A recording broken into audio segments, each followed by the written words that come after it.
hit legend with the deck and maybe climb a couple hundred ranks, or the truly elite Evolved Shaman players who can hold rank 1 legend and potentially even win a world championship with the deck.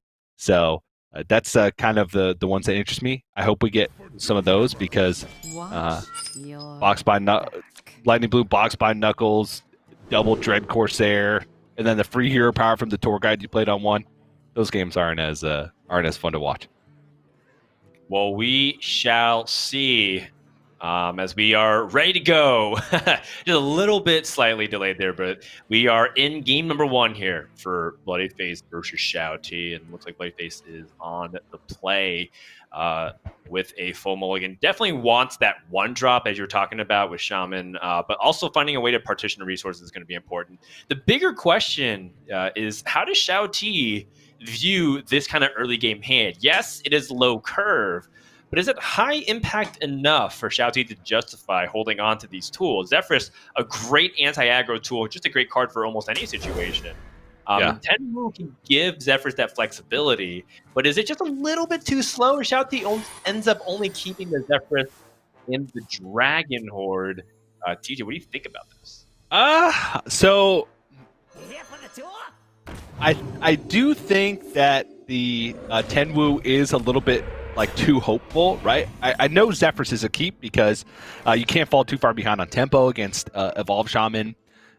You need to keep the early board in check, or when Box by Knuckles does come out, your Rogue just does not have the tools without Zephyrus to fight their way back.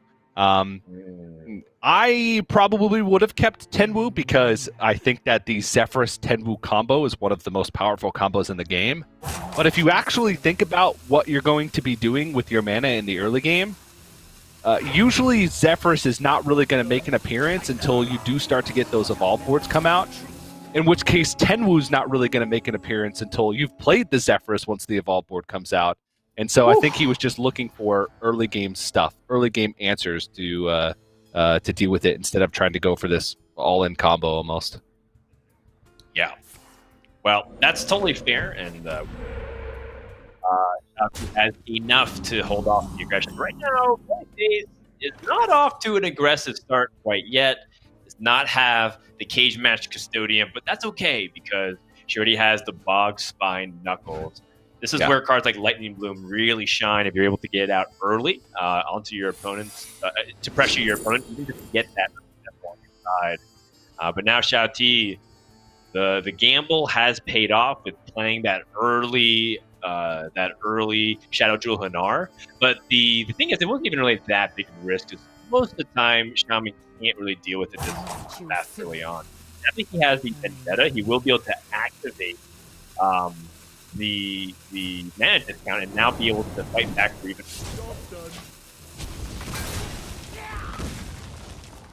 Yeah, nicely done. And I mentioned you need to keep the early board in check because you don't want the game to snowball out of control. Let's say you don't deal with that board, Lightning Blue Box by Knuckles comes out, and you just fall so far behind. For bloodyface, she's not too worried right now. This start from XiaoT is not the fastest start, right? There's no Foxfart Edwin, there's no Questing Adventure. Shadow Jewel Hanar, while threatening, you can... A lot of times you can sometimes just ignore it, because if they're spending all their mana, especially in early turns, just playing secrets, and you're just going wide and they're not dealing with your board and they just keep playing secrets, you're okay with that. So with a hand like with Box by Knuckles, Mogu, and Sea Giant, bloodyface is going to be looking to go for one of those big pushes, those big swing turns. So we're kind of looking for cards like Desert Hare, Pitmaster, maybe even like Derailed Coaster, cards that try and that fill the board to try and make these as cheap as possible. And what bloodyface is also going to be thinking about is whether or not to hold on to resources like Ethereal Lackey. If you keep throwing out minions, it makes that Derailed Coaster weaker. It makes Animated Broomstick weaker. You don't get to go for those big swing turns. But she realized that she needs something to shore up the next couple turns, so picks a spell with the Lightning Breath. Yeah, in case she has to take a very defensive stance, XiaoT finds Pack Tactics. Pack Tactics. Really disruptive.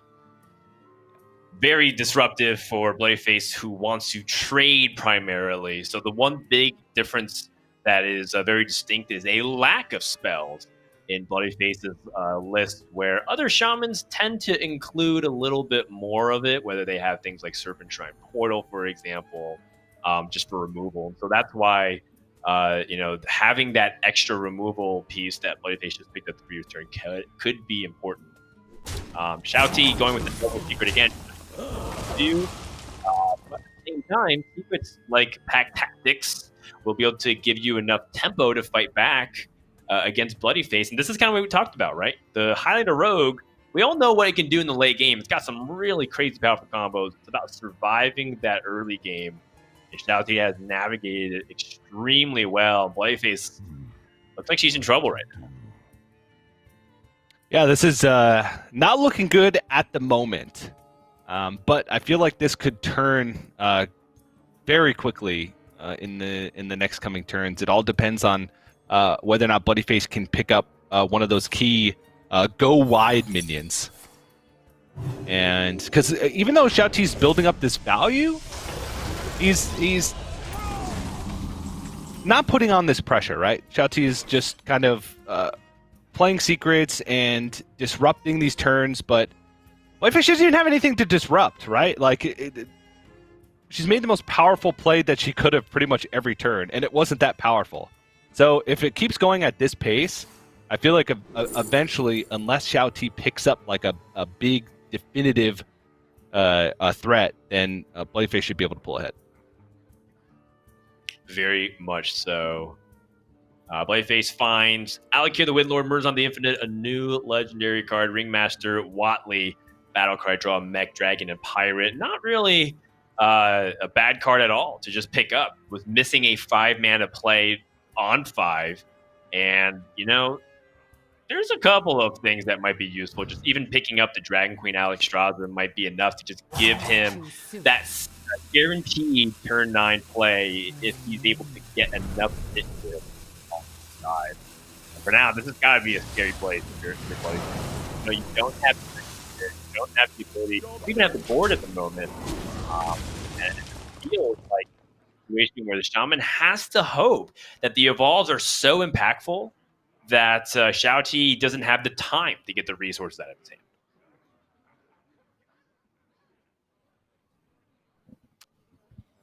Okay, so XiaoT again went for a play to acquire a little bit more value. Bloodyface still has not taken a single point of damage, so I feel like this could be taken pretty slow. The one thing that has to be going through your mind is there is a kept card that has not been played yet.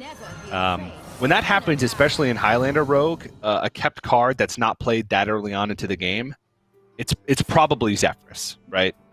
Because I feel like Edwin Van Cleef would have been played thus far, even like Underbelly Fence because of the Dragon's Horde. Okay, Devolving Missiles. And right. Torrent is actually incredibly good to fill the gap next turn. Yes. This is a nice start for Bloodyface to have some tools to come back on the board. And now the Ringmaster hits the board and draws the Cobalt Sticky Finger and the Dragon Queen Alexstrasza. That Sticky Finger is going to be very annoying because Bloodyface knows there's not many pirates at all. Therefore, should understand that Cobalt Sticky Finger in the hand, making that Bog Spine Knuckle is really difficult. And the hard part is that Cobalt Sticky Finger goes one level deeper in terms of dealing with weapons. Not only does it remove that weapon for their opponent, but Cobalt Sticky Finger also ensures that it's not destroyed. Therefore, Horde Pillager doesn't really activate. This is looking very good for XiaoT. Yeah, the one thing is that Bloodyface does know that that's there because the Dragon Queen Alexstrasza and the Cobalt Sticky Finger are both the only of their kind in the deck. There's only the single dragon, which is Dragon Queen Alexstrasza, and then there's only the single pirate, which is Cobalt Sticky Finger. So she has that information to work with. So again, it's going to be about trying to develop the biggest swing turn. That's where the Zephyrus Keep comes in, and it's just a matter of bloodyface trying to set up a board that one either protects the weapon from being able to be Cobalt Sticky Finger oozes and presents a big enough board to where it warrants the really only board-wide clear outside of like Galakrond Kronks that XiaoT has available with the Zephyrs. Oh! Okay. Colossus of the Moon.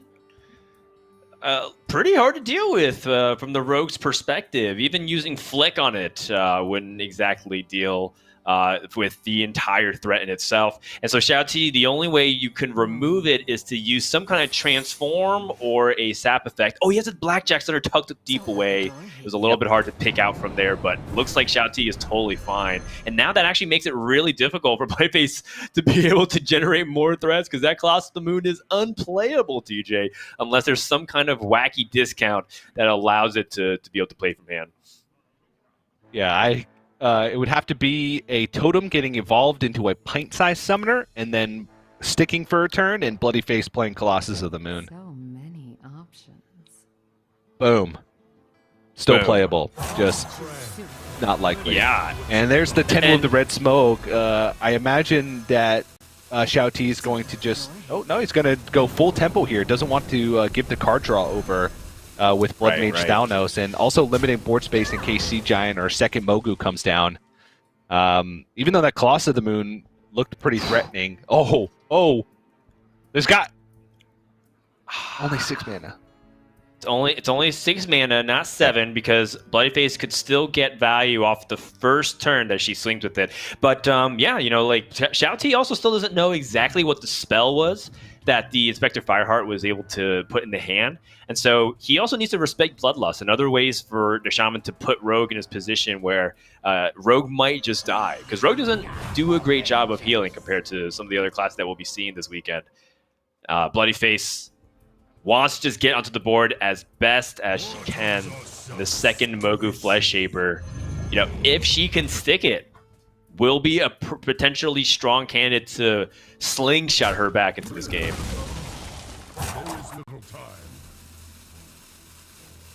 Yeah, but Okay. she's starting to run into time just because, as I mentioned, she kind of needs to go for like this double-pronged threat, right? Where XiaoT has to remove the weapon and also deal with the board state. And because of all the trade downs here, it gives XiaoT a chance to like set up a board or remove the board completely and then force bloodyface to have both like weapon plus reload. Is there a way for XiaoT to deal with both the Sea Giant and the Mogu here? Because those are the minions that have the biggest target on their back. Zephyr, Shadow or Death, Underbelly Fence. Well, I was thinking Flick would destroy the second Sea Giant. Or there's only one Sea Giant. There's only one Sea Giant, so yeah. I apologize there. So that's definitely not something that you think about then. If there was a second Sea Giant, you could probably target it. So I do think that XiaoT is going to be digging for answers. Well, Cold Blood could make Underbelly Fence really powerful, but you still lack that card from another class. Going with Shiv instead to see if he can dig for more answers and manipulate Zephyrus into that Shadow Word Death removal. How much is this worth to you? Ho-ho! XiaoT does have some life, so gonna go for the guaranteed kill on the Mogu Flesh Shaper because it does cost more mana. He wants to be able to go for a big mana swing with the Shadow Word Death, and he does have all this life to work with. Because Sea Giant, you know, it's still going to be able to do a lot of damage. bloodyface should be able to still convert off of it right now. The Derailed and the Pitmaster here should be able to come down for bloodyface if she wants to come and address this board, because, you know, I think in her mind she's still wondering a good opportunity for the Bog Spy Knuckles to come down for a definitive swing, and right now it doesn't look like it. Good time.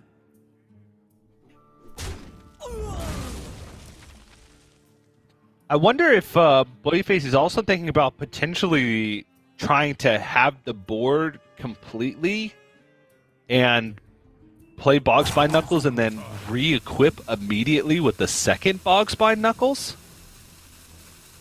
Because then if Okay. Kobold Sticky Finger comes out and steals the Box by Knuckles, the Horde Pillagers, which are still in the deck, won't be completely dead. That's kind of like this fringe case scenario now that the Watley, coming out of nowhere has been played, and Bloodyface knows that the Kobold Sticky Finger is in hand. Maybe that's something, but this is a wide board, and Bloodyface should be pretty confident because the Zephyrs was played with only 2 mana left available, that it's very likely that Shadow or Death was played. This situation right now is kind of why I would have liked to see XiaoT just go for the double clear last turn regardless. Instead of playing the Shiv on the Blood Mage Thalnos, just going with Zephyrus, pick Shadow or Death, Underbelly Fence Shadow or Death to have a definitive presence on board without having to worry about the Sea Giant anymore. Because now XiaoT has to spend this 2 mana to deal with this Sea Giant, or like flick it, and then hope that kind of these lackeys from Evil Miscreant, right, are gonna bail him out of this situation. But looks like he's just gonna take it slow. But now the Shadow or Death. Oh, he's gonna go flick, push Shadow or Death, flick on the 3/2 Shadow or Death. Complete respect for that missing card information on XiaoT's side. If it's Bloodlust, it would have actually, I think, been 29 exact damage. So XiaoT has to respect that possibility.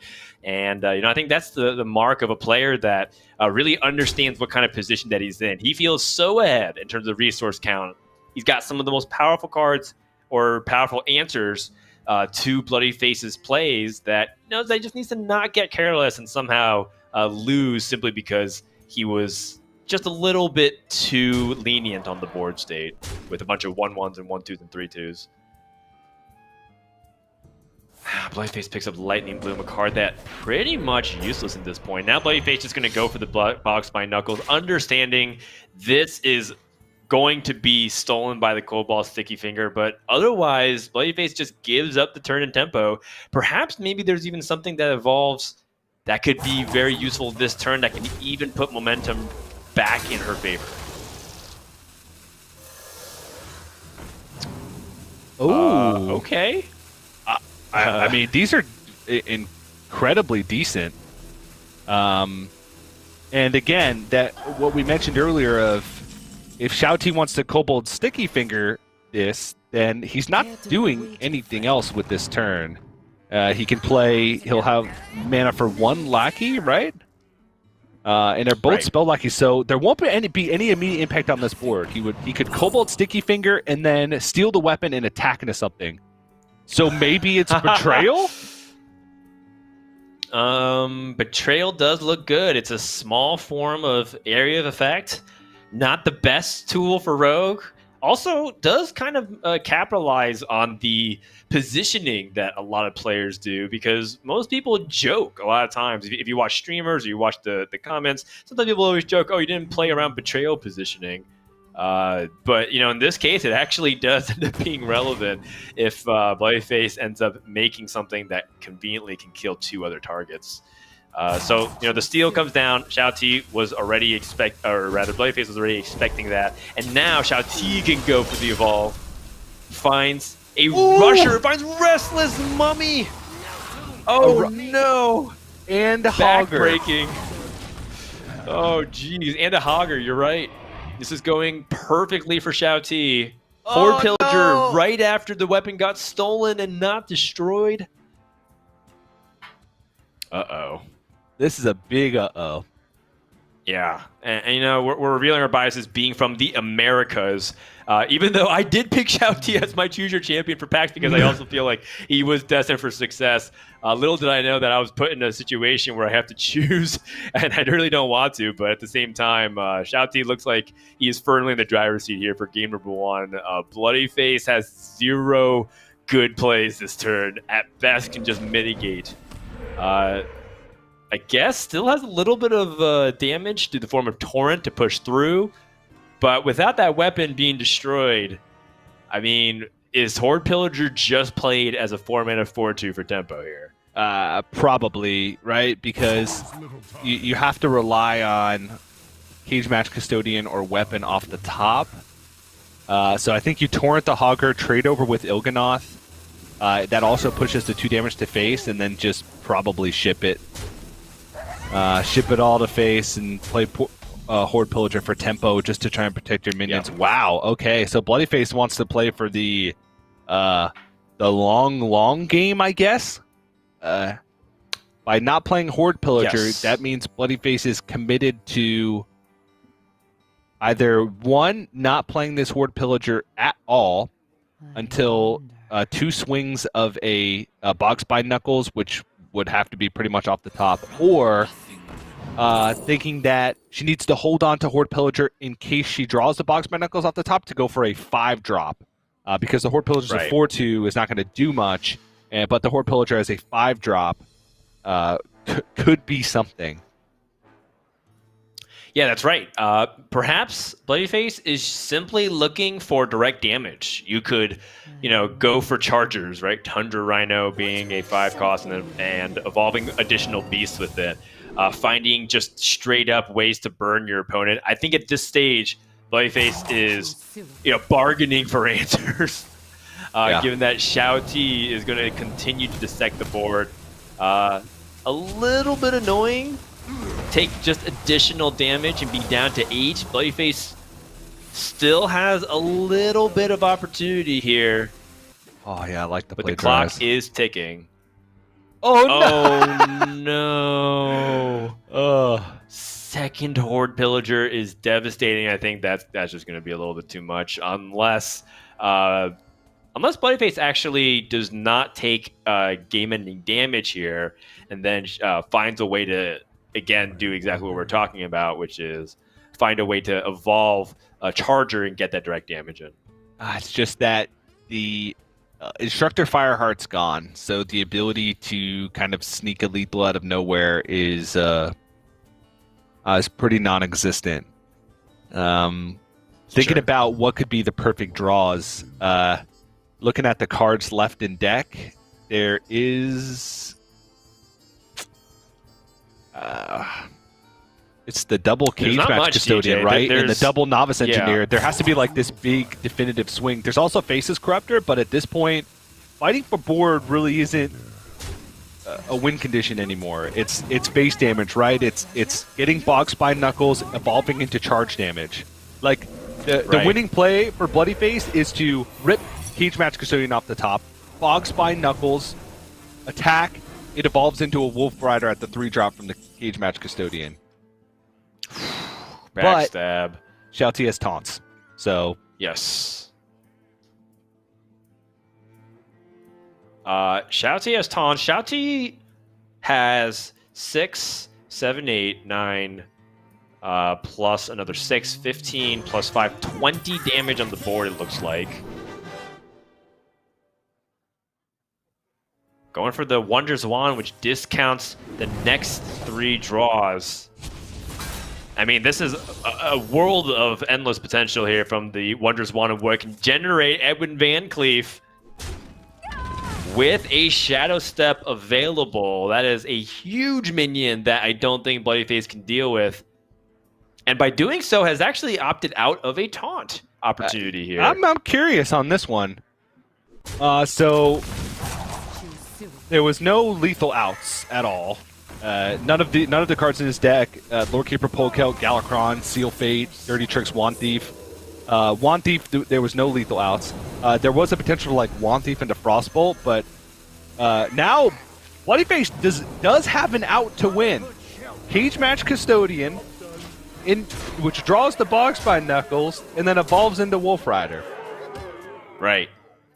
And could Totem as well, which can also evolve into Bluegill Warrior. It's still available because the Lightning Bloom will make back the Mana Novice Engineer. So this is Cage Match Custodian? Nope, that's game. Yeah, does not have it. And I mean, XiaoT drew 25 cards deep. Just kind of goes to show you how far XiaoT was ahead.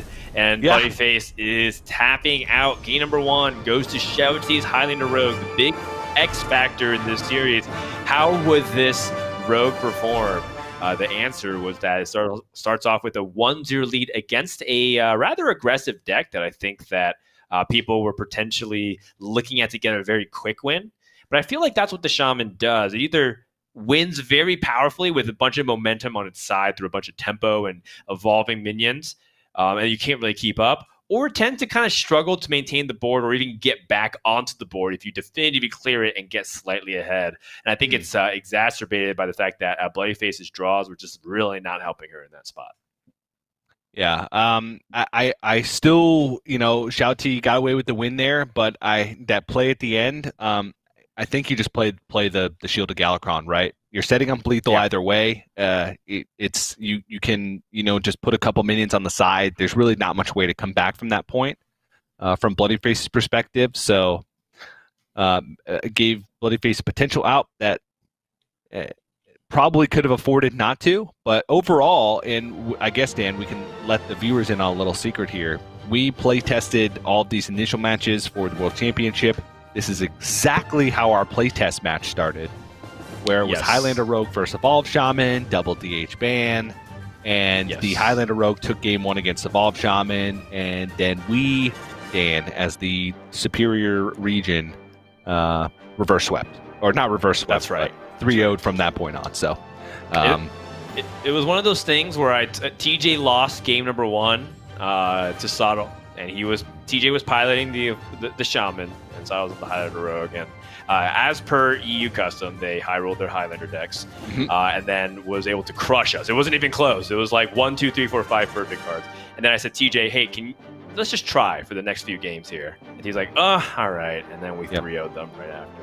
Yeah, for the Evolved Shaman game, also I was just, letting my son just click my mouse and do whatever. So, wow, way to throw your 2-year-old son under the bus. Yeah, he just likes the lights on my mouse. He likes to press the button. So, right. They discredit the theory that 2-year-olds could even pilot Evolved Shaman to Legend. But, going into game number 2 here, we're have to find out if the Libram Paladin from bloodyface will be able to do it. Paladin's been a class that's been, a lot of people love Paladin, especially mid-range Paladin decks. It's been kind of an archetype that's been around for a long time in Hearthstone. And now Libram Paladin, when it first came out in Hearthstone, we weren't really sure whether or not it could be good enough. But slowly over time, getting more and more support, it's been very meta for the past, couple expansions here. And now we see Paladin actually be very legitimate. Before, it was kind of a tournament-ish deck, but people argued it was too predictable or didn't have enough range. Now, when we see the animated broomsticks come in and give it a lot of opportunity to fight back onto the board, and also this preposterously strong curve that it can start off with early on, Paladin's a very serious threat to any slow deck that's a little bit too slow on the startup to be able to respond to some of its early threats. Yeah, it's a very unique deck, and that's kind of what I like about it, where it has all of these, different facets. I guess you can call them win conditions, but they're not like tried and true win conditions. They're just different ways that you can play at certain stages of the game. Animated Broomstick gives you ways to make big swings onto board states, lets you get extra value out of reduced Libram of Wisdom. You also, like you said, you can just have those crazy tempo starts where you start out with Aldor Attendant, first day of school, flood with 1-drops, Hand of Adal, Libram of Wisdom, and aggro down. And then you have those, the kind of late game strategies where you fall behind early on board, then you use Libram of Justice to fight back, and Libram of Hope to kind of stick that damage. And even though the lists haven't changed much, right, between before Madness at the Dark Moon Fair and then now, right, some have we have the Dragon package here for bloodyface with Amber Watchers and the Red Scale Dragon Tamer. But it's only the Red Scale Dragon Tamer that's new. It's just small changes. Because the rest of the metagame has changed, it's kind of pushed Libram Paladin up because it does have a lot better matchups spread across the board. And with all that said, I still think it is potentially the weak link in bloodyface's lineup. She's definitely got some game here because Libram Paladin is one of those decks that even its poor matchups are not super poor. You can always find a way to win, right? It's like those 45 to 48% matchups that you need to try and win. So XiaoT going to move to Evolve Shaman, and he's a little bit different than bloodyface's. There's no brooms in it. There's a little bit more kind of like direct damage and board control tools with Serpentine Portal and Storm Strike. And there's also like the Inara Storm Crash, which I'm not sold on so much in this deck. It's a little bit of extra damage. It's recurring damage. It's like this 5-drop that's not dependent on anything else that you can just play, and it's threatening. But it's the interaction with Boxbind Knuckles it's kind of counterintuitive because you know Wind Fury seems super cool with Boxbind Knuckles, but then it evolves the Inara, so you lose the Wind Fury, and that it always made me rethink including it in the deck. But I do think this can be a little bit more of an aggressive variation, not so much focused on the combos of going wide and playing Sea Giants and Mogus, but more focused on just pressure, wave after wave after wave. Yeah, getting some extra damage, right? With Storm Strike, Serpent Shine Portal. This is sort of a hybrid fusion of an Evolved Shaman and an aggressive Shaman. Some of the aggro Shamans really played heavy burn at the beginning of that, where you try to capitalize off Inara Storm Crash, and you use Doomhammer and Rock Terror Weapon, and use these really powerful hit them for hand everything. XiaoT's combined some of that package without the Doomhammer with the evolved stuff that's been very solid for tempo, because the aggro Shaman tends to get blown out if it loses forward too early. This one seems to be a little bit better at fighting back. Speaking of fighting back, bloodyface starts off with a Sludge Slurper of her own on turn number 1, thanks to the first day at school. And that's already kind of putting XiaoT, on the back foot just to start things off here. Yeah, not the greatest of 1-drops, I'd say, from bloodyface, but definitely solid. South Sea Deccan, there's Double Hammer of the Naru, Libram of Justice. That can find some use later. It could also just be played early as a 2-1 to try and contest things. And I do like this Pen Flinger use from bloodyface. There's no spells in hand, no Librams in hand. Sorry, cut you off, TJ. Oh, we just go for it. Totem up, mean, Lightning Bloom, Coin, Boxbind Knuckles, double Dread Corsair, and let's move to game 3. Oh, geez. This could be a real quick one. Not 1, but 2 Dread Corsairs. Now, Paladin does have some tools to potentially deal with it, but it's also going to lead to a ton of damage unless XiaoT gets some weak evolves off this Dread Corsair. There's little time. Thinking about what he wants to potentially swing into, and you can see bloodyface already frustrated. Like, what kind of opening hand is this? It is the possible strongest turn 2 play for XiaoT. Finds okay-ish minions, but the important thing is that he's ahead. And now bloodyface, she doesn't have Lord Barov in the hand. I think that was one possibility for her to come back. Does not have a Libram of Justice to look forward to if she had played the Aldor Attendant.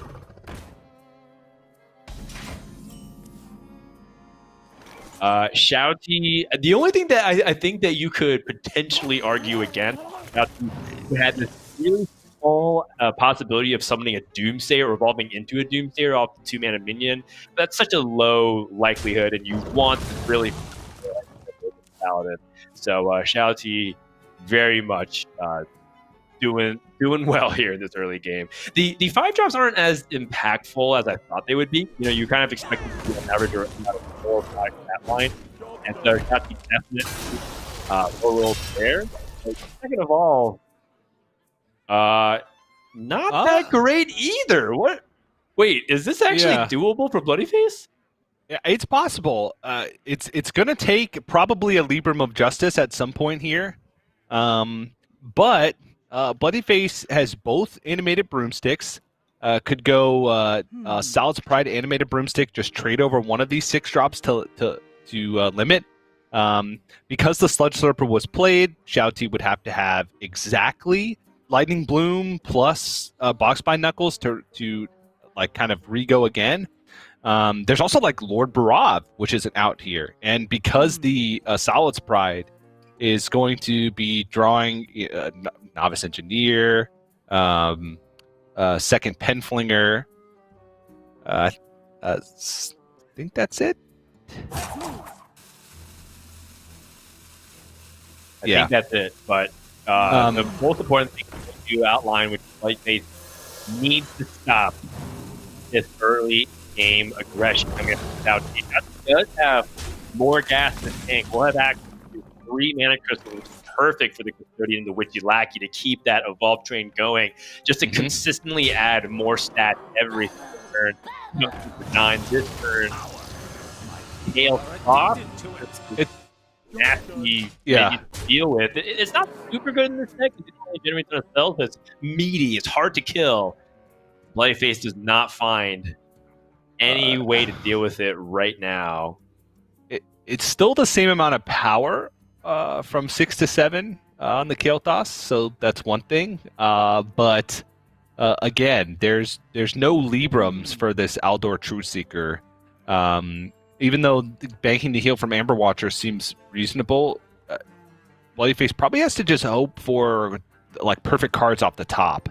So if Aldor Truthseeker is played, that would mean Libram of Justice off the top would cost 3, which is enough to Libram of Justice 1/1 with Animated Broomstick to clear 3 things off the board or 4 things off the board. It's just now Bloodyface knows that there's a box by Knuckles in XiaoT's hand. So definitely worried about just straight up dying. So I think this is the... Yes. 4, 5, 6, 7, 8, 9, 10, 11, 12 damage. Box Spine Knuckles. 4 damage is all that separates. 6 damage rather. I double counted one of the 2 drops. Is what stands between him and winning game number 2. And it's Lord Barov or bust for Bloodyface right now. Does have one more chance with the Novice Engineer. Yep, Lord Barov. I don't see anything else. The good news is that there's no Death Rattle minions to still make it threatening enough, and XiaoT still only has 4 damage, but Bloodyface has to dig with this Novice Engineer and has to hit this 1 out of 17 and does not find it. That looks like it is game number 2 in the books. And this is what we're talking about. Evolved Shaman, so good at utilizing some of its most powerful explosive hands that end the game so quickly that it feels like if you don't have access to your definitive area effect removal, you are dead. Bloodyface going for another evolve attempt, see if there's any possibility, but there is not. That shall do it. XiaoT 2-0 for Bloodyface. Yeah, really well done so far. I think the road game was not quite as straightforward, and even maybe with some stumbles at the end, I still felt like that was good. But that game, obviously, those hands can sometimes play themselves, but just maximizing face damage, maximizing damage on board with the evolve with the 3 mana left on the overload. Not really caring so much about minions on board from Bloodyface's side, because it's all about the face damage there, and that minion really isn't going to be doing much to you in a list that doesn't play like Lightforge Blessing or something like that. So even though he was given the tools to succeed, you still have to put them together. So nicely done by XiaoT. It's just the Warrior remaining for XiaoT. Warriors, all that remains. It is a Bomb Warrior featuring Range Caliber. Some of the new cards gives that Warrior even more removal tools, one of them being Minefield. As you can see, just dealing 5 damage, randomly split across all minions onto the board. Warrior definitely got through a lot of iterations on what it could look like for a championship caliber deck. There's been some people playing in Rage variants, people playing combo variants, control variants, even just Cthulhu War variants at the very beginning of the expansion. But most people have gone back to what is tried and true. And how fitting would it be as well, because last time we saw XiaoT at a World Championship, he was one of the only people bringing Bomb Warrior when everyone else was bringing other variants of Warrior. And he was like, no, trust me, Bomb Warrior is really good, and everyone else should have brought it. And we all saw it in action. We're like, yeah, actually, Bomb Warrior was definitely a really good bring. So perhaps some unfinished business on his end. Yeah, and Bomb Warrior, the final deck here. I talked about how Highlander Rogue was the deck that I was worried about for XiaoT, but it was mostly because of the volatility of the draw. But on paper, the Bomb Warriors actually, once bans are accounted for, the weakest deck in XiaoT's lineup against the 3 from Bloodyface. Bloodyface does have 3 favored matchups coming up, especially since XiaoT is playing the like non-risky skipper Armorsmith version of Bomb Warrior, playing the more straight up like Minefield, Sword and Board. I feel like bloodyface's decks are like aggressive enough so that she can squeak by and still have favorite matchups, but it's Highlander Hunter, Broom Paladin with extra heal, and Evolve Shaman against Bomb Warrior. So even though the matchups can be close, I do think that this one's not over yet. But 3 chances to win with Bomb Warrior, 3 chances to just have that one game where every bomb you shuffle is right off the top. Yes. That can happen. So I'm still thinking that XiaoT is favored to win this one overall, but looking for bloodyface to make it close. Definitely got the tools to do so. Yeah, and like we said, we've seen the capability of what the Shaman can do, and bloodyface is right there as well. She has the Bog Spine Knuckles and the Lightning Bloom. Did get overloaded. Does not have the Dread Corsair, so not quite the turn 2 that XiaoT had previously. But XiaoT also has Brawl, right? And that's a card that I think, while Paladin can't play, they have cards in their deck that do things like that. And XiaoT escapes scot-free. And now bloodyface, could go for this early Bog Spine Knuckles, but without the Dread Corsair, is going to most likely just stop there or go for a very minimal amount of Evolve.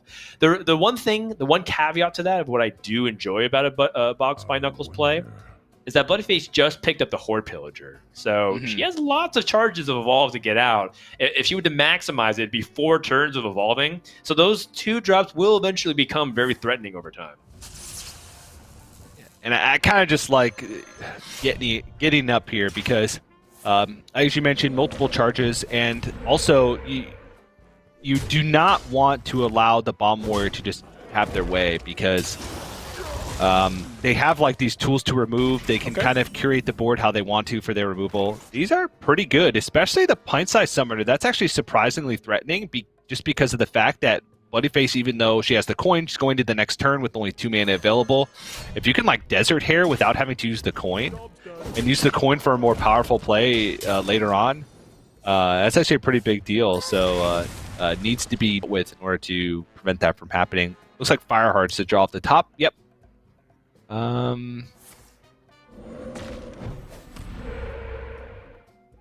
Yeah, not really too much more to go for. Bloodyface could end up saving the weapon, which is what she chooses, just because I really like the derail coaster opportunity with Sea Giant. The more minions she's holding, the more 1/1 rushers will appear out and potentially give her swing plays or even just board flood opportunities. XiaoT immediately with a shield block into a cutting class. Seems like it's a card draw turn here for the most part to try and get the answers for that inevitable swing. Your opponent not innervated. Sorry, I'm used to calling that just from habit from old days. It's the Lightning Bloom into the weapon and chose not to swing on the second turn. That's a really big tell of what bloodyface is going to be doing for the following turn. So this was a really good read from XiaoT to hold on and not overreact here. And, it's actually interesting because Parade Leader is a really impactful minion. If XiaoT ended up playing a minion onto the board, Parade Leader gives a rush minion +2 attack, and it turns out bloodyface has lots of rush opportunities in this Shaman, but, there's nothing to actually rush into, so if bloodyface ends up just going for the Evolve, it's going to be okay. I mean, it's threatening, right? I wouldn't even swing here with the weapon. I don't even think there's a reason to, because this is going to force a brawl, right? I don't know if Blade Storm is enough here to deal with it. Okay. The Duelist is drawn, so there's still more waves. Too much. Yeah, okay. Minefield. I guess Minefield and Blade Storm are the odds here, but like, what are the odds that you put more power on the board? 2 attack is pretty average for the 2 drops. Right. All right, that's better. Okay. That's way better. Yeah. Temple Berserker is very good. Yeah, exactly. So if XiaoT goes for a removal play, chances are bloodyface should end up with a couple of reborn minions with plus attack and pressure. And so, having those sticky minions that are difficult to remove is going to make it more challenging for XiaoT whether or not he chooses to use his AoE. The other side of it is that XiaoT also could just simply remove the Dread Inferno. And think that if, bloodyface has to show a little bit more power because, he can go. This is the only form of AoE in his hand. And if he uses Brawl and bloodyface somehow has additional reload, XiaoT is in a really difficult spot. Yes. Wait a second. I was just speaking hypothetically, TJ. Oh my goodness. That makes it way easier to make this call. The third Brawl. Oh, and Temple of Berserker survives, which I think bloodyface actually... I'm not sure where... if she would not wanted that to happen, because then she would keep an additional minion while still threatening with a 3-1. Mm-hmm.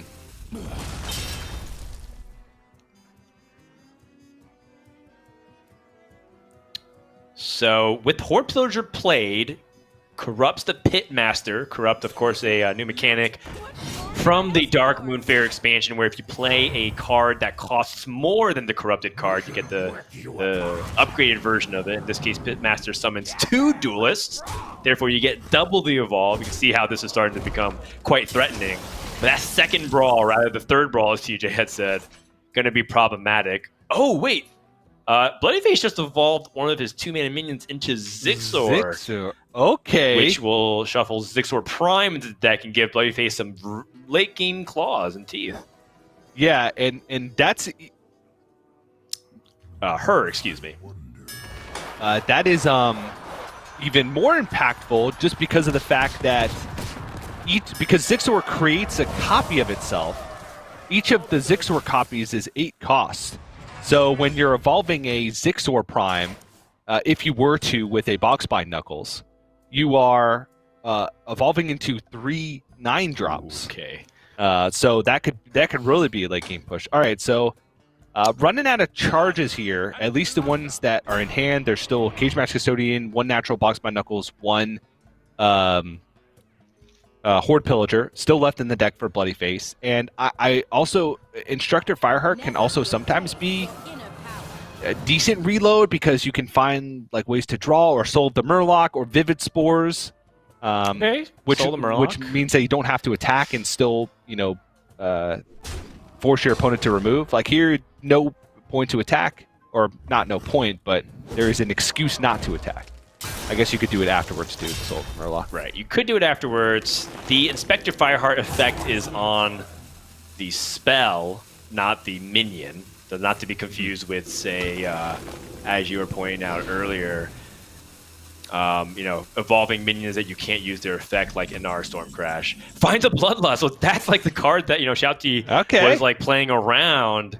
And so both players finding really powerful cards as follow-ups off of their discovers. And now XiaoT has to, 1, deal with this threat, and 2, can he survive long enough to withstand additional mystery card that actually adds extra burn to Bloodyface's range to end the game and start climbing back in the series? So there is lethal presented. If the full board is removed and there's just the 3 1/1s left remaining. Oh, this board is also very awkward for Bladestorm. Yes. Oh.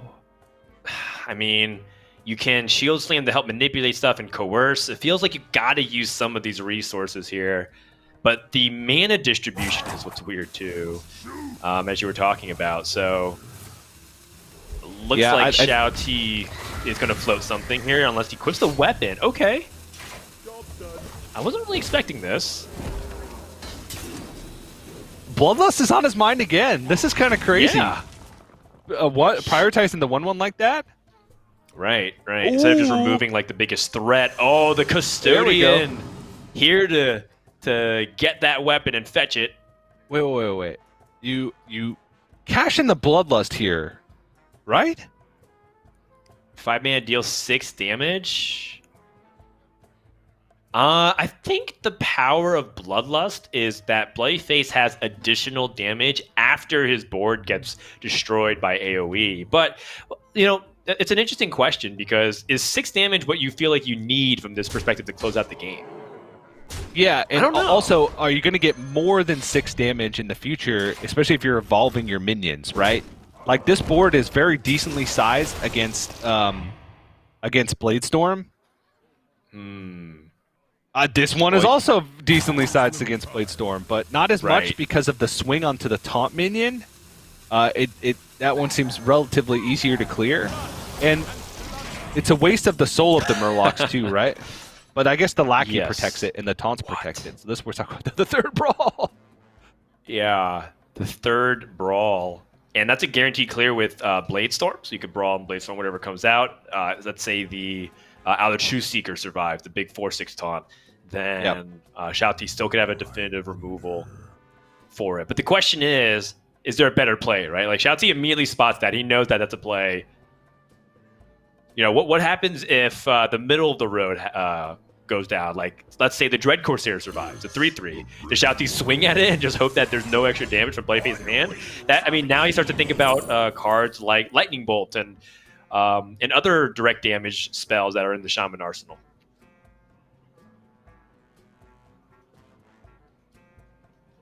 Well, definitely Mad Aspect seems like the best out of these options. Yeah, having another form of AoE. At that point, It's a fourth XiaoT's brawl. had 4 layers of it. Yeah. Another brawl. Like, shaking the head. I mean, she has had to deal with 3 brawls so far, but the Outer True Seeker survived, and that's the best case scenario. And that's game. lethal right here. Bloodlust should be able to end it. And XiaoT's Bomb Warrior not able to survive that early game aggression. Bloodyface, she's on the board.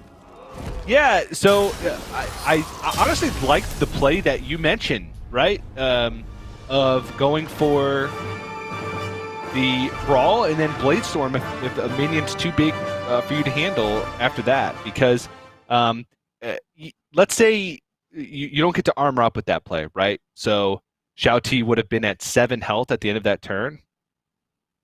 So you're still dead to any 3 damage burst, like you mentioned, Lightning Bolt, Serpentine Portal, but you cut out the Bloodlust and the minion buffs, like Wind Fury, for instance, as outs for lethal, and then you have the rebound of being able to go for Evil Quartermaster to try and put yourself out of range of certain things. So, I think that Brawl, Bladestorm, Brawl Coerce, anything to just definitively kill the entire board and then stabilize with Evil Quartermaster was probably better odds for him to win that game. Yeah, well, important win for obvious reasons. Bloodyface can't lose another game in order to continue the series, and XiaoT just needed to close out that third game. But, kind of we talked about is just, can this Highlander Hunter with, cards like Lorekeeper Polkelt, which become a little bit of a liability if you start shuffling things like bombs to the top of the deck, and your opponent's like, oh, I don't actually have to shuffle any more bombs, I'm just going to draw it next turn. That kind of dynamic is always awkward. And not to mention, of course, the Highland Hunter might just get shut off because they have duplicates of bomb shuffled in the deck. So this could be a matchup where Bloodyface crushes Hunter because, mid-range / pressured Hunter decks are really good at effectively getting warriors that don't really armor up well, like Bomb Warrior. But Bomb Warrior has a lot of tools to disrupt the Hunter. So these ones really often do come to how well can you get that early game foundation to set up against the Warrior? Can you make the removal super inefficient or very awkward and get XiaoT into situations that we saw last game? Yeah, this Highland Hunter list, I'm a little bit biased because in practice, I don't think I lost a game with a list that's similar to this one. Though my draw variance is just incredible. I'm just a master at Highlander Hunter draws for some reason. It's a gift. Though also sometimes a curse. It's because TJ. So TJ is a warrior lover historically, and therefore he is a natural hater of things like Hunter. And so TJ, you either die the control warrior or live long enough to see yourself become the Hunter. Yeah, I think I was bit by a radioactive Rexar, so that's just it's something that I have to live with. But I do like the variation with the Rhino. It does add a little bit more variance to your Scavenger's ingenuity in the early game, because in a lot of matchups you just want to hit the Wolpertinger or Phase Stalker. But especially in like these control-y matchups, you're okay with getting a 7/7 with Rush that a lot of times is going into like a one attack minion, right? Or something quite small in a control matchup that you do get that extra damage. You get to cash in on it immediately, and also have a threat that keeps its place. So we shall see. The Highlander hunters of the current times are very low curve.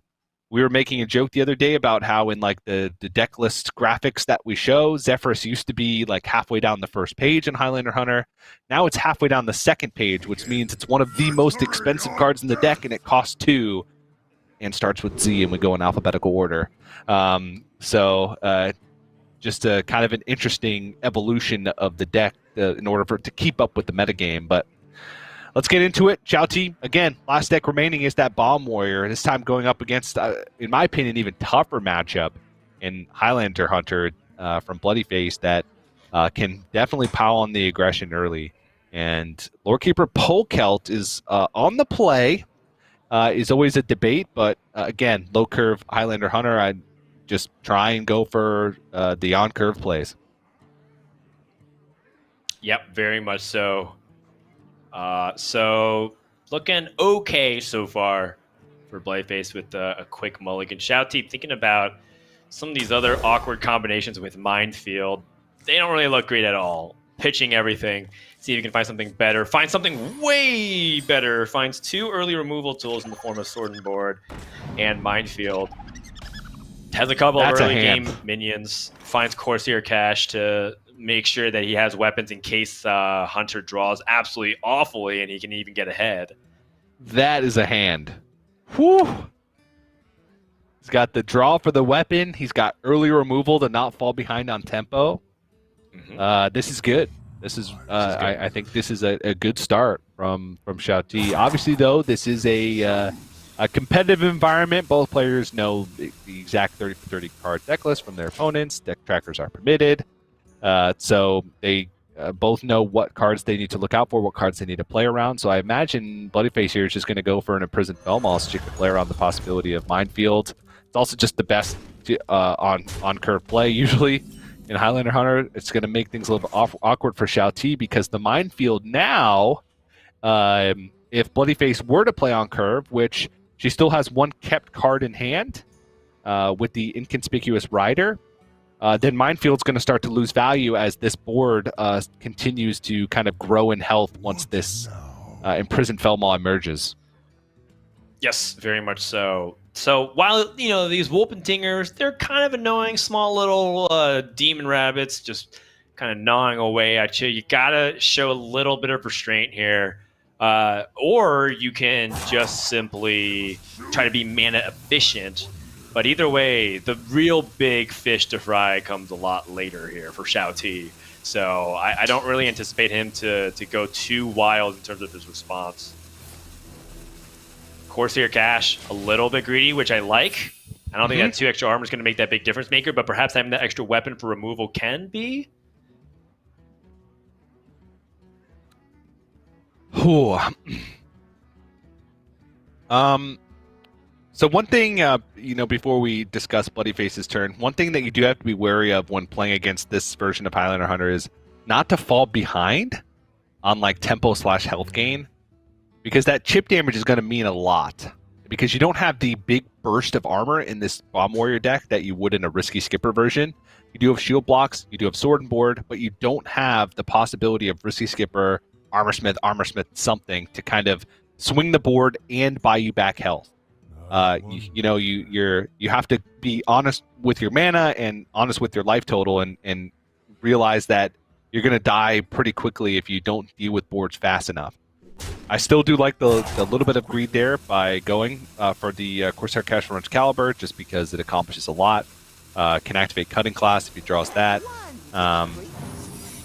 But that's just something to be wary of. Yes, agreed. Okay, XiaoT has a second Evil Quartermaster. Not really too many appetizing plays here, given that the Imprisoned Felmaw wakens up next turn and deals a solid 5, and it's a 5/4, complicating things like Minefield. So is it a Minefield, pull the trigger right now? Because Minefield Sword and Board is only 7 damage, and it's likely that your opponent's going to have more health than that next turn. Chooses the Evil Quartermaster again, trying to bait his opponent deeper. Yeah. Also, this will possibly absorb damage, and it does, and set up for a possibility of Sword and Board next turn. Sword and Board plus Minefield could remove the entire board. And so looking at the secret spread, the Inconspicuous Rider did pull Snake Trap. Looking at bloodyface's list, she does play Pack Tactics, Freezing Trap. Pack Tactics, Freezing Trap, Snake Trap. That's it? 3? Yeah. No open the cages? No open the cages. No, just Pack Tactics, Freezing, and Snake. Okay. It's a smaller package. We usually see open the cages, which is a pretty solid secret that summons a nano companion if you control 2 or more minions at the start of your turn. I guess from Bloodyface's perspective, is it more important to protect the Spellmaw with the Divine Shield? I think it is. Force your opponent to use either 2 layers of removal. Can even protect it through a through just more additional minions. So that way, you know, if your opponent has additional small removal, Blade Storm can't reach it either. Right now, it's just Coerce that actually kills it cleanly. Oh, I mean, it's okay. It's not the best. it's a full clear with Bladestorm Minefield. Okay, that's true. Yeah, I like that actually. What It's now? 2 cards to kill 5 of your opponents. Yeah, so that's quite good. There's also, if he wants to get a little bit greedy, Sword and Board plus Minefield, which there would be 6 health remaining. Or 7 health remaining? 1, 2, 3, 4, 5, 6, 7. Yeah, it'd be 7 health remaining, so that's not quite as good. I just like going for the full clear here. You're at 23, you're healthy, you got plenty of armor gain, you have either Wrench Caliber or Evil Quartermaster loaded up next turn for reload. This is looking good for XiaoT. I'm very happy with this mod if I'm XiaoT. Well, Bladestorm just used and it was off the top, so... Right. Petting Zoo summons a 3/3 Strider and then repeats for the CPU control. So, you know, Bloodyface only just needs to have a little bit of the extra pressure to keep going. Then Dragonbane can hit the board next turn. Of course, reminds me of the Spellstone from back in the day. XiaoT immediately picks up the Minefield number 2, and that's another clear with Sword and Board if he needs it. Yeah, could even fit in an armor up here. Oh, jeez. And have an answer to anything that comes out next turn with Evil Quartermaster plus Coerce. If something big comes out, which has to answer to Dragonbane, still a turn away from Dino Tamer Brand at that point. Now there is maybe XiaoT's thinking about what does a Wrench Caliber look like on a turn like this, where there's 2 turns from my opponent to be able to play Dino Tamer Brand. Can I shuffle the 2 bombs in before that happens and shut off the possibility of it? But if you do that, then you're taking the damage that you would have otherwise taken from Dino Tamer Brand to do that play. So you can rule that one out pretty quickly and just keep killing everything that Bloodyface plays because she's running out of stuff. She is indeed running out of stuff. Dragonbane can deal a solid 7, put XiaoT down to 19, or rather 18, 5. And XiaoT has the removal through Coerce, and just keep threat checking every single turn. Bloodyface is whittling down the life total slowly. Yep. But it is looking like XiaoT has cleared the first major checkpoint, which is Bloodyface not having an on-curve play to load up tempo. So this isn't over yet, just because of how this matchup works. XiaoT is not really going to stick big minions outside of Deathwing Mad Aspect or Blastmaster Boom. So Wrench Caliber hasn't even been equipped yet. It's likely that this turn is not a Wrench Caliber turn. It looks like Evil Quartermaster plus Coerce. Well,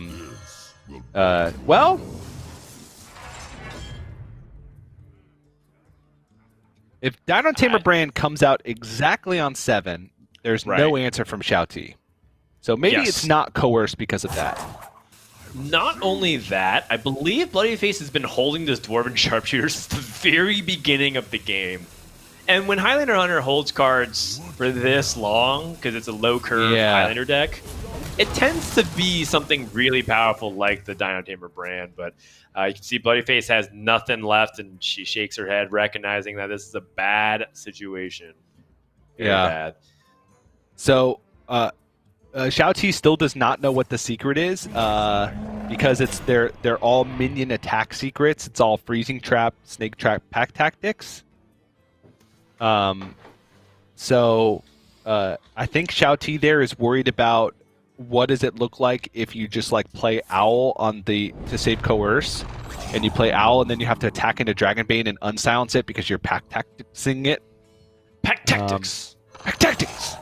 So I think that's why the coerce come out, and he was just hoping that wasn't Dino Tamer brand, but you're right. There's still good options off the top here for bloodyface. Yep. Dino Tamer brand, since bombs have not been shuffled yet. Brynling's Rifle to try and disrupt with secrets. Lorekeeper Polkelt to try and draw both of those aforementioned cards. Voracious Reader with an empty hand. Zephyrus, right, before bombs are shuffled in. So there is a light at the end of the tunnel, but XiaoT 19 seems pretty healthy. It's just you got to get those bombs swinging, but he's now out of removal. So even though it seems like he's had answers for all this, he is now out of answers.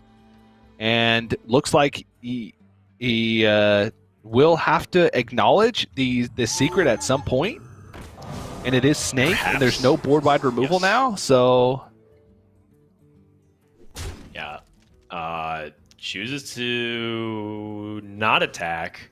Sees no freezing trap. And starts the Wrench Caliber train. Yeah, ignore the minions, sure. Wow. Right. Very aggressive stance. I was kind of anticipating XiaoT to clear off a little bit of it, but...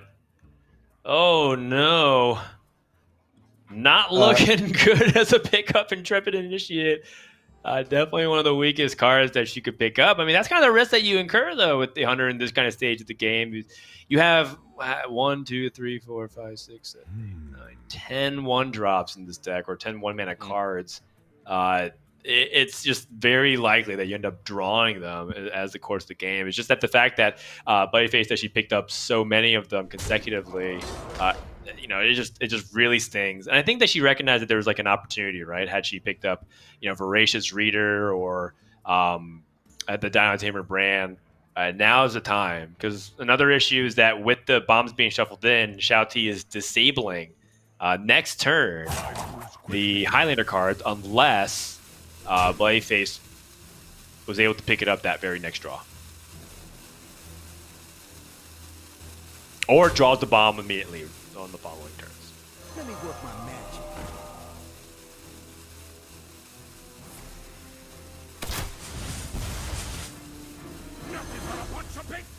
I wonder what the thought process on a potential hold here is. Snakes. It is Snake Trap. So if she plays the extra 1-drop, the snakes there'll only be 2 snakes. So maybe this is kind of a feign for pack tactics to try and change XiaoT's play. Shield block into Cutting Class. Great pickups. Because the upgrade is in hand, so Cutting Class is going to cost 1. Another Cutting Class. Can upgrade again, so it's free. Yeah. I think I kind of want Cobalt Lackey to come out just to take out some more aggression opportunities out of bloodyface. So I think I would like that. I think we're just like in such a good spot, and Cutting Class is available next turn anyways. I'm not. What I'm basically trying to say is I don't think any one draw off Cutting Class is going to change the way XiaoT wants to play this turn. So you can save it for next turn. Yeah. So you just armor up here, swing face. Yes. Oh nope, secret's gone. So you can swing into a minion here. Yes. Only 4 damage on board, 2 bombs in the deck, so don't have to worry about Highlander cards. But if it's like Bomb Zephyrus off the top, that would be lethal. Okay. Oh, skips over one of the bomb. Does not find anything else meaningful though. Freezing trap and tour guide. I mean, that was a potential out here for bloodyface, was to find the freezing or instead of that freezing trap, it was Dire Tamer Brand. bloodyface would play that because she would discard that bomb instead, and then pressure for 12 damage this turn. It would have been actually quite ridiculous. Yeah. Oh, interesting. So bloodyface actually went for another clever. opportunity. Yeah, very clever move. By drawing the bomb, she actually gets an opportunity to see another card, potentially finding Dire Tamer Brand. That wasn't an out I spotted immediately, but very clever. It didn't pay off, but at least you applaud the correct optimal line there. Yeah, that was solid, right? You're not worried about your life total because she has plenty of life to work with still at 20. I don't think it changes the clock because XiaoT is more likely to hit critical mass and get out of range of bloodyface's damage if she doesn't find something to pressure right away. There's Pack Tactics. Yeah. Pack Tactics, which is actually kind of annoying because it adds just a little bit too much power for this evil quartermaster to trade into, and so XiaoT, I think, wanted to potentially find ways to extend to the board. I don't know if it was worth playing a Blastmaster Boom this turn still with this much power. I think it's Deathwing, yeah. Yeah. You set up for a 2-turn. You can even trade this Evil Quartermaster into one of the snakes to improve the health of Deathwing Mad Aspect because just the swing from the weapon and the Deathwing next turn is enough. Yes. So the only thing that punish you in that situation is like Rindling Rifle off the top into like Misdirection or Freezing Trap. Or Freezing Trap itself, right? Those are a couple punishes. But otherwise... Oh no, and I think all the secrets have been gone through. She tracked over the Freezing Trap, which means that there's no secret to even pull left in the deck. Because she went for Pack Tactics, she tracked over the Freezing Trap and played the Snake Trap. Yep, that's right. So with that, XiaoT, very tight play throughout that series. Yeah.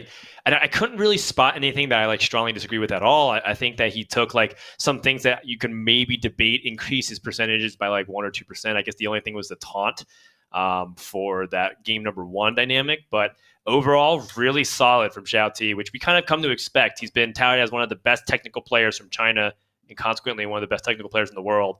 And it's really good to see pretty strong play on both ends there. bloodyface, cards didn't fall her way this time, but that's why we have a lower bracket. She'll be playing in the elimination match later today. But then XiaoT will advance to play Yarla in the top of the group stage. And that's going to be a really exciting match because I think those are two players who are also very, I talk about optimal play. Yarla nailed it in that first series, despite on paper being an unfavored lineup against Glory. Yeah, that one's going to be tough for XiaoT, though, because Yarla's pack